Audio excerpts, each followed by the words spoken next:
In the year 1322, may turn me down just a hair there, England had been shaken by a rebellion against King Edward II when the king's officers were dealing with a rebellious lord and his castle. They went in and basically arrested everyone, confiscated as much stuff as they possibly could. And someone whose property was confiscated was a stonemason by the name of Richard de Tweets. Kind of a funny name, isn't it, today, 700 years later? And he didn't know what to do. They had confiscated all the tools of his trade. He wasn't able to work. He wasn't able to support his family. And so he did what a lot of people do. When they're out of options, when they've got nowhere to turn, nothing they could do, he finally, sent a petition to the king, to a higher power, asking Edward in his grace to intervene on this matter so he could get his tools back and have a livelihood and provide for his family. And this petition still exists today. And somewhere in the machinery of the royal court of the time, Richard's plea reached some people who could actually do something about it. And they read his petition, and they went back and they were paying attention to what it said. And in the petition, he said he was just there to do some work in the castle, that he hadn't sworn fealty to that lord. He hadn't joined the garrison. He hadn't joined the army that went out and fought the king's men. He just kind of got caught up in everything. And so they had an inquiry, and they sent people and investigated and found out that this stonemason was telling the truth. So they decided that justice should be done for Richard. He reached the limit of what he could do for himself. So he appealed to the throne for grace to make the difference in his situation. And that old petition still, I think, preserves something profoundly human all these centuries later. There come moments when need is real. We really need something, and our own strength, it's insufficient. We cannot change things. And what we require must come from a power that is greater than ourselves. Now, Hebrews speaks into precisely this place in our passage this morning. And it has an astonishing command. It says, draw near the throne of grace. Sooner or later, all of us discover in life that there are just things we cannot control. Our own strength, it's maxed out. We can work, we can prepare, we can save, we can endure, we can try to gut it out and carry life by the force of our will, but there are some burdens that we cannot lift on our own. There are some obstacles we cannot get over on our own. There are some wounds that cannot heal on their own. We need a strength, a power outside of ourselves if any of that stuff is going to get better. And the word here of our passage is basically saying, when our strength reaches its end, we have too much weakness, we can't do anything, we don't send a petition upward to God and wonder whether or not he's going to hear it. We don't wonder whether or not it's going to reach the throne. No, in Hebrews, we're summoned to come ourselves, to approach the King with confidence, and to discover that the throne is actually a throne of grace itself. If you have your Bible, let's read about it this morning. We're going to be in Hebrews chapter 4, and I'll start in verse 14. Hebrews 4 and verse 14, if you're going to read along with me. Since then we have a great high priest who's passed through the heavens, Jesus, the Son of God. Let us hold fast our confession, for we do not have a high priest who is unable to sympathize with our weaknesses, but one who in every respect has been tempted as we are, yet without sin. Let us then with confidence draw near to the throne of grace, that we may receive mercy and find grace to help in time of need. What a great little passage there. This is the third message in my series called The Ancient Ways. And, that's our journey through the appointed practices that God has given to his people so that they could draw near him and remain near him in life and order their lives beneath the reign of the King of Kings.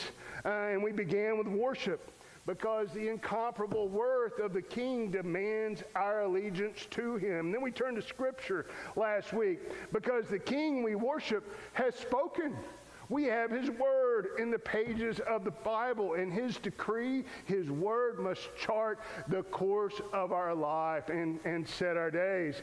And the King is worthy, and he has spoken. And if that's true, then what do his people do when they reach the limits of their own strength? When you're out of options?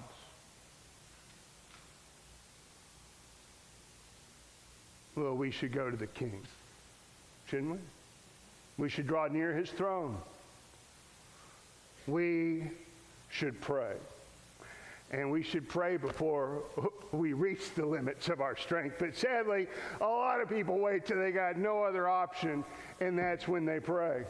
But we should be praying a long time before that point ever comes. So prayer, it kind of carries that step further. You've got worship, you've got Scripture, and now we're talking about prayer.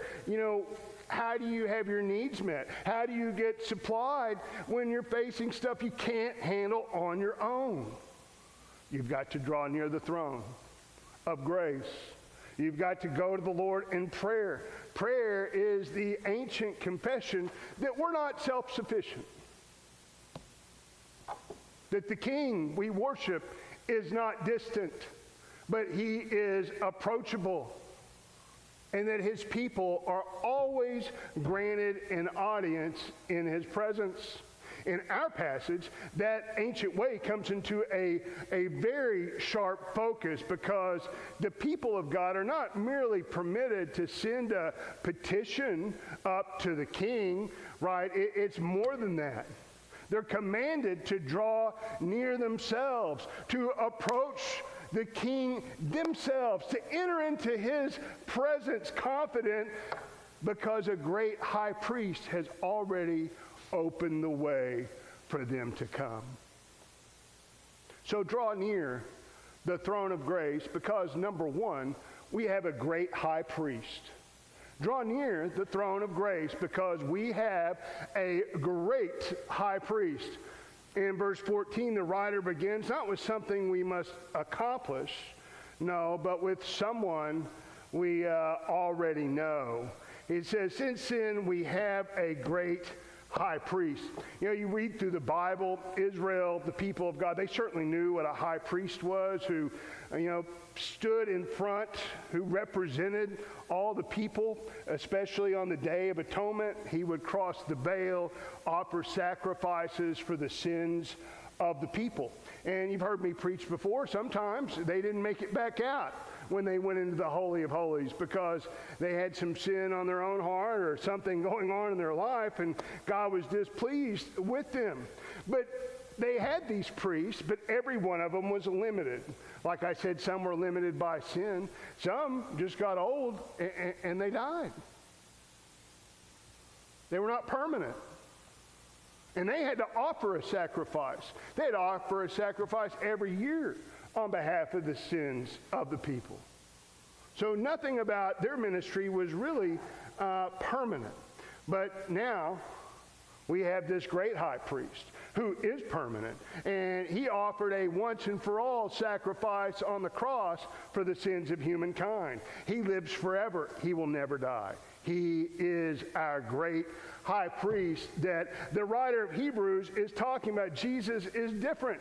He didn't just cross the veil. Did you see what he said there in verse 14? The great high priest who has passed through the heavens. He didn't merely go behind a curtain. He phased into a new reality. In the heavenly realm, He's in the very presence of God. The writer of Hebrews tells us in the first chapter that he's at the right hand of God in heaven. And the one that's standing there, he's been named with an earthly and heavenly identity. Jesus, the Son of God, is what the writer says. The Son who came down in the flesh has now taken humanity with him into heaven. That's why the verse can say, let us hold fast to our confession. Our confession doesn't rest on our ability to cling to Christ. It rests on our confession that Christ is who he said he was. Jesus, the Son of God, human and divine, the perfect sacrifice for our sin. Then in verse 15, his greatness, I think, becomes even more astonishing if you just think about it for a little bit. It says, for we do not have a high priest who's unable to sympathize with our weaknesses, but one who in every respect has been tempted as we are, yet without sin. Human greatness usually creates distance, right? If you're a big shot, you're kind of farther and farther away from people. You've got to have people to, help you keep your distance from the little people, right? Isn't that kind of how it goes? I mean, if you don't believe me, try to contact the CEO of a major corporation and let me know how that goes. Let me know. But that's not really what we're seeing here. Our great high priest is great enough for heaven, yet near enough for our weakness. And that's a wonderful thing. The writer says we do not have a high priest that is unable to sympathize with our weaknesses. Jesus does not look down upon human beings and think how worthless they are and how horrible they are. He doesn't look down from some insulated, protected distance from us. Hebrews has already told us that Jesus took upon himself flesh and blood, was made like his brothers, and suffered and became a sacrifice for their sin on the cross. And because of that, he's a compassionate high priest. He understands what life is like down here on planet Earth. Life's not fair. And life's not easy. And our great high priest, he knows this. He lived it. He experienced it. And now verse 15 gathers all of that together. The hunger Jesus experienced, the exhaustion, the feelings of betrayal I'm sure that he had, even his suffering and death. It brings that all together, and it calls it weakness. We have weakness as human beings. And Jesus, he knew what it was like to have these weaknesses, these feelings in our flesh, and yet he didn't sin. He didn't sin. He never sinned. I've excused a lot of bad behavior in my life because I was tired. Anybody ever done that? Or here's a good one, hungry. Like those hangry commercials, I really relate to them. Maybe you do as well. Jesus, he knew what all that was like. He never sinned. He knew what human weakness was like, and he never sinned. Weakness in itself is not a sin. Weakness is not rebellion. Yet this weakness, that's often these weaknesses we have in our life, it's the ground where temptation presses the hardest. That's where we're often tested the very most. And Jesus knows that battlefield, because the writer says he's the one who in every respect has been tempted as we are, yet without sin. Without sin. He knows the full pressure of temptation in the human life without ever surrendering to it.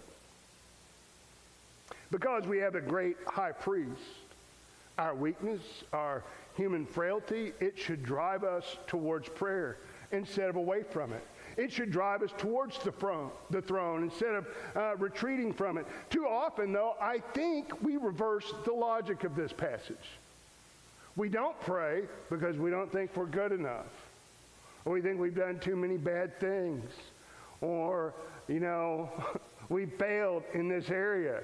Or I'd be a hypocrite if I went to the Lord and I prayed about this. Or I'm not going to ask the Lord to help me here because I'm the one that's messed up my life. That's the thinking we have, and it's wrong. It's completely wrong. According to this passage, our high priest sympathizes with our weaknesses. He understands the human condition. We think that when we feel strong, when we feel faithful, when we feel spiritually alive, well, that's when we pray.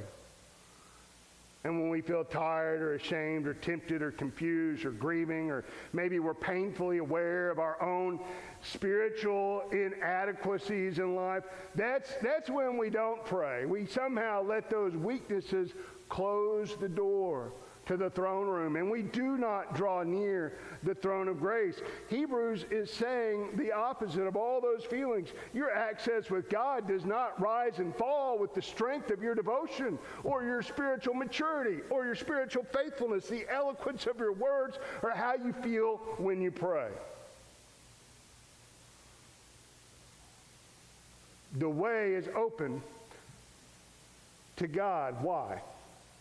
Is it because you're super holy? Is that why it opened?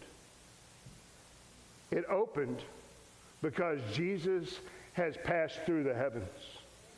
And he stands at the right hand of God. He has made atonement for his people. And now he stands in the presence of the King, and he's willing to usher us into his presence. He's our living high priest in heaven. And he knows exactly what weakness is like. And he has sympathy for us living in this human condition. You don't have to clean up yourself in order to enter into God's presence. You don't have to overcome your fear or disguise your exhaustion or pretend like temptation isn't pressing you hard or carry shame until you're able to defeat it and then go pray. That's not how it works. We can enter his presence now. Bring the weary things, the frightening things, the confusing things, the failures that you've been carrying around, the scars that you've been carrying for a long time, the burdens you no longer have strength to carry. You can bring all of those to the throne of grace. Your prayer does not reach heaven because you're strong enough to send it there. It reaches heaven because your great high priest is already there, and he opened the way. There's a guy named Steve that had grown up in church, and his parents took him almost every Sunday when he was growing up. And somewhere along the way, he believed in Jesus Christ, but like what happens sometimes, he grew up and kind of focused on different things. He wasn't a bad guy. He went to church occasionally as an adult, just a little better than a CEO. Christmas and Easter only Christians. Just a little better than that. But he didn't go much. He focused on other things. He focused on his job, focused on his children, work, bills, ball games, and everything else that can kind of crowd into your life and push church out of it. And he never stopped believing in God. He just learned to live most days without thinking much about God. He thought about other things. He was worried about other things. And then through a series of tragic events, Steve's son died. And nothing had prepared him for the silence of his son's bedroom. And he would go and sit in there among all of his son's things and just look at it. Nothing prepared him for his son's clothes still hanging in the closet, or for the ordinary things to just become unbearable in his life. And, people told him they were praying for him, and he appreciated it, but in his mind, it just didn't make a lot of difference. Some people tried to make explanations for him, and they didn't make any sense. And Steve mostly grew quiet. And beneath his grief was this anger that he was kind of ashamed to admit. He's kind of angry at God. He's kind of angry about what had happened. If God sat somewhere beyond ruling the universe, why didn't he care enough to watch out for his son? Why in the world did God not help me? What in the world could this God in heaven know about standing beside the grave of your son? And so for the first time in years, Steve, just out of desperation, he got out his Bible and started reading it here and there, trying to find some kind of answer, something to make sense of this tragedy that he had experienced in his life. And it took a while. And he would read a little bit, not read it some more, read it. Eventually, he came across the words of Hebrews 4:15, that we don't have a high priest who's unable to sympathize with our weaknesses. And he really thought about that and thought about what it meant. And he began kind of following that thought through the life of Jesus and the man that Jesus was when he was here on planet Earth. He thought about Jesus standing beside the grave of his friend Lazarus, and that he had known the anguish to lose somebody you loved to death. Jesus knew what it was like to be abandoned by his friends, to be betrayed by one of his own. He knew what it was like to be crushed beneath sorrow at Gethsemane. And he finally endured a violent and agonizing death full of suffering that ended on a Roman cross. The Christ that Steve had imagined watching humanity in a distant way from heaven, well, he realized that he had probably been a little bit wrong with his conception of Christ. And then another thought came to him. God had not watched, death from the safe side of eternity either. The Father had given his beloved Son unto death. The Father had lost his Son himself. And now that Son stood before the Father as a great high priest. And he still bore the history of that suffering from his time on earth in heaven, right? And so Hebrews didn't give him an explanation that made it hurt less. That's not what happened. But it gave him something he had not really expected. It gave him a Christ who could sympathize with him in his life. And that was important until one night, after years of keeping God mostly at arm's length at the very edges of his life, and weeks of being so angry that he was really, too ashamed to pray, Steve finally drew near the throne of grace and offered a prayer to God. And there was nothing eloquent about it. He said, Lord, I'm hurting. I'm angry, and I don't know what to do about any of this in my life. But you know what this feels like.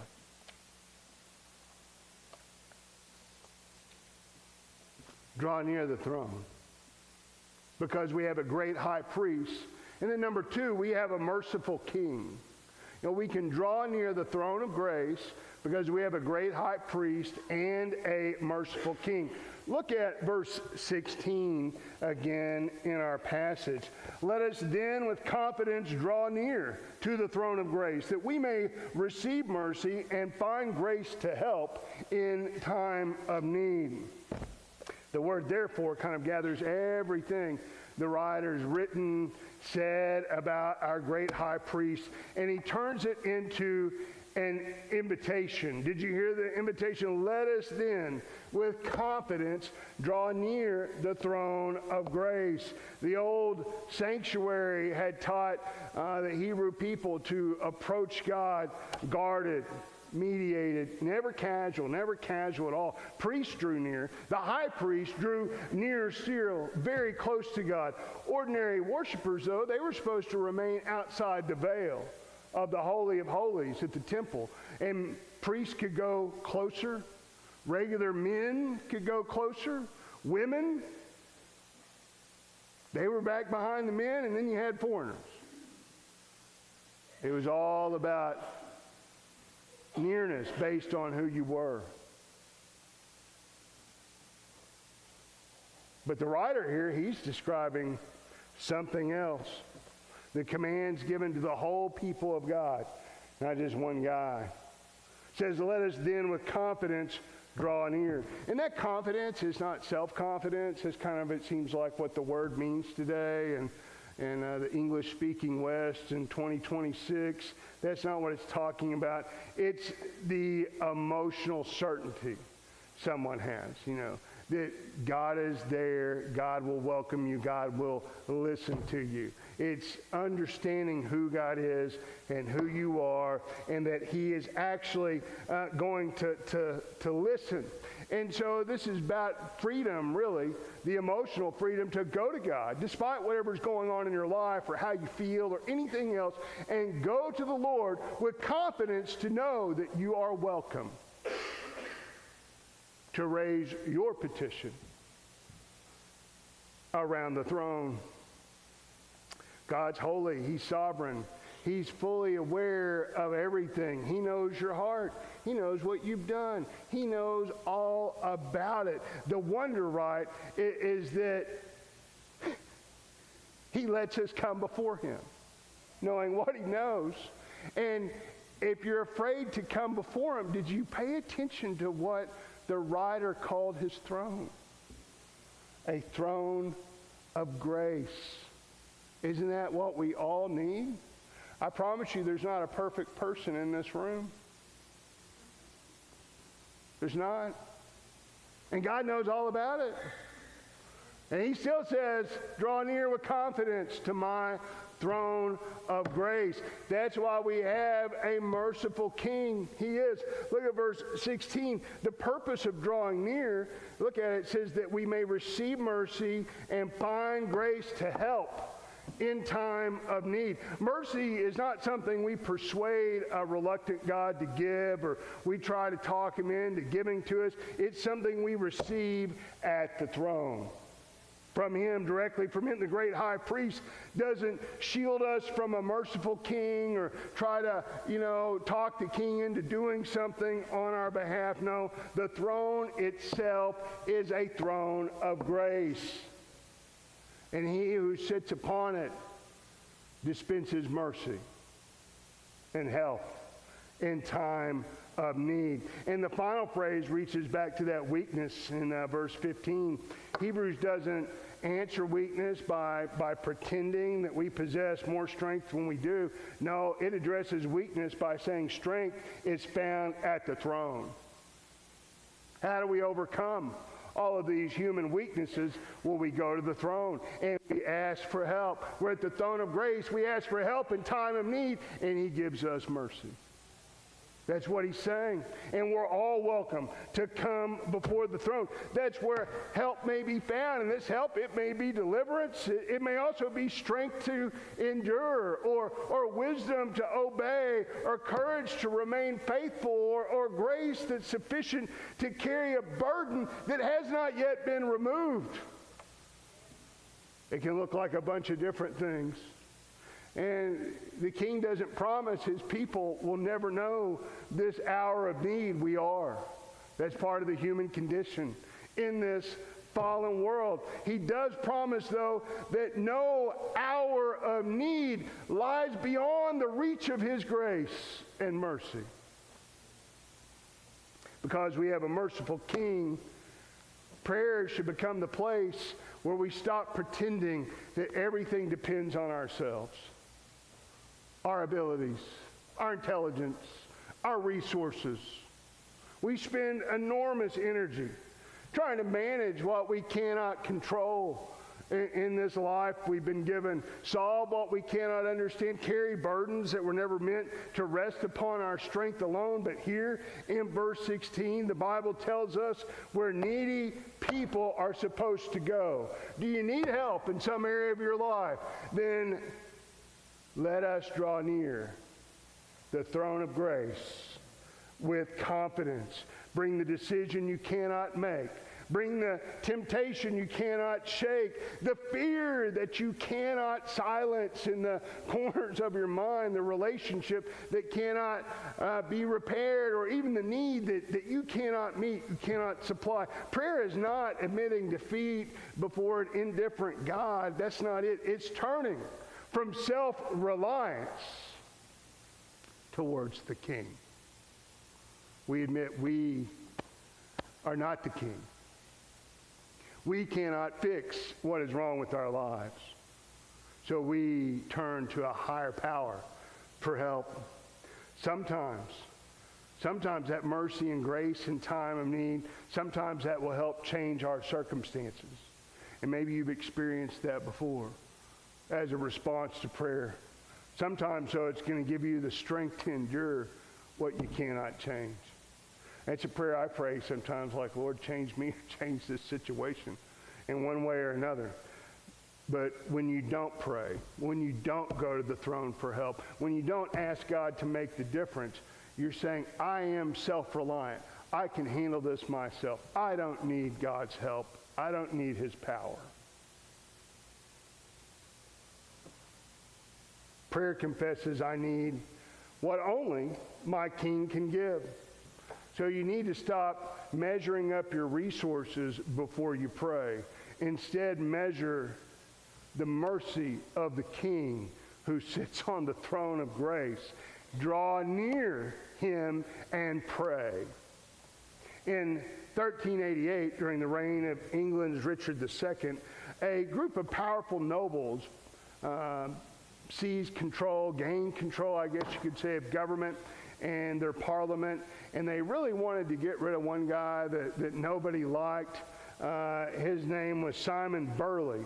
And he was a knight that had been very close to the royal family, and it actually had a big part in the raising of King Richard. You know, while he was growing up, this guy had been kind of a father figure to him, had been his tutor in both some academics and in war. And this parliament accused him of treason and wanted him to die. Of course, he was very close to the king and the royal family, and treason, it was just laughable, the charge that they have. So the king and Queen Anne, they both pleaded for his life. They asked for mercy to be shown to him, and they kept asking for it. But guess what? They didn't give any mercy at all. They killed him. And at the time, people knew it was really wrong, and so all these centuries later, this parliament has the moniker, the merciless parliament. And it was given to them by the people living in that time and place. They showed no mercy whatsoever. Even the pleas of a king and a queen could not secure any compassion from the merciless parliament. Now, Hebrews tells us that we don't come before a power like that at all. When we draw near to God, Jesus is not standing before some kind of reluctant sovereign trying to work out a deal for us or to wring mercy from his unwilling hands. No, he brings us to the throne of grace. Mercy is not absent there. He's a merciful king. Mercy is waiting to be received. Grace is not something that Christ has to persuade the Father to provide. It's part of God's nature. It's part of his character. It's part of his reign. That's why his throne is a throne of grace. That means you can come as you are. Carrying your burdens, carrying your shame, carrying your guilt, your weakness, your fear, your confusion, your need to be in control, right? You can bring all of that, and you don't have to wonder whether or not heaven's going to receive you kindly. You're promised that he's going to. You have a great high priest who brings you near, and a merciful king who tells you to come. Jesus Christ perfectly walked this ancient way. Though he was the eternal Son of God, the heir of heaven, he didn't live his earthly life in self-sufficiency. You don't see him living like that. He was continually drawing near to the Father in prayer, asking for for the Father to empower him, asking the Father to help him, asking the Father to make the difference for him. He rose before daylight to pray. He withdrew from crowds to get by himself in the wilderness so he could pray and spend time with God. He spent the night before the choosing of the 12 in communion with the Father and in prayer. And he spent the night before the cross. He tried to spend that in prayer at the Garden of Gethsemane. And even when he was on the cross, suffering and dying, he called upon the Father in the depths of abandonment, the depths of painful suffering. And so he drew near all the time in his life. And he shows us what it should look like in our own lives if we're going to follow this ancient way.